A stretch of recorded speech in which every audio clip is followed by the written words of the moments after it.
Lumabas po ang tunay na sakit ni Austin Reeves kapag tuwing playoffs po ang laban, hindi siya makapuntos ng maayos. Kapag regular season naman, napakagaling, no? Talagang nakikita nyo yung MVP moves ni Austin. Eto pa, marami din nagre-request na palitan muna si Austin Reeves sa starting 5 na lineup nito nga pong si Lokenard na mas maganda pa ang performance na pinapakita kung ikukumpara dito kay Austin Reeves.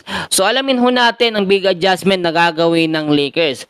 So mga idol, marami ho ang nalungkot sa pagkatalo ng Lakers sa game 1 nila kontra sa OKC Thunder at marami nagsasabi tila malabo na yatang matalo ng Lakers ang OKC at still lagi yung mamamayagpag ng OKC sa top 1 dito sa Western Conference at ang Lakers hanggang dito na lang ba ang kayang magawa? Eto, sagutin ko muna yung tanong ng mga Lakers fans. Bakit daw wala si Luka? Sa pinaka-latest po na update natin, ang recovery period po ni Luka Doncic para makapaglaro po siya dito sa Lakers ay 6 to 8 weeks na pahinga. Sa kasalukuyan ho, nakaka 5 weeks pa lang itong si Luka at hindi naman pwedeng pagdating ng 6 weeks, magaling na ito agad, baka mapuwersa. Kaya naman umaasa ang Lakers fans sa pagbabalik ni Austin Reeves sa maganda yung papakita nito.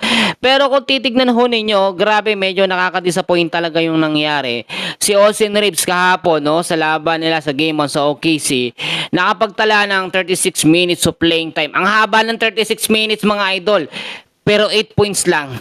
Ang dami niya hong sinayang na tira, kahit yung mga 3-point niya, yung mga tira sa loob, sablay talaga. Kahit sabihin natin na playoffs ito, baliktad ang nangyayari kay Austin. Kaya nga, maraming nakapansin, si Lokenard naman, medyo mababa yung minuto niya kung ikukumpara kay Austin. 29 minutes of playing time, pero nakapagtala ng 7 points. Pero kung nasa starting 5 itong si Lokenard, mas makakagawa ng magandang mga puntos yan. Sa pagkakataong yon, si LeBron James pa rin ang bumuhat po sa Lakers na nakapagtala ng 36 minutes of playing time. Meron pong 27 points. Maganda naman so far. At maganda rin ang ginawa ng Lakers, especially si Marcus Smart. Yung matindi at malakas sa depensa nila kay SGA. Si SGA talaga ang tinatarget ng Lakers ngayon na talagang pigilan. Kasi bumaba yung puntos niya. From 20 points pataas, yung kanyang puntos na nagagawa per game, bumaba ito sa 20 points. Kaya nga ang sinasabi ni LeBron, hindi lamang pwedeng mag-focus kay SGA. Maraming player ang OKC. Kaya ang Lakers mga kaibigan, yung adjustment dito, palitan muna si Austin Reeves sa starting 5 kasi kabado eh. Yan yung sakit ni Austin, alam naman natin yan.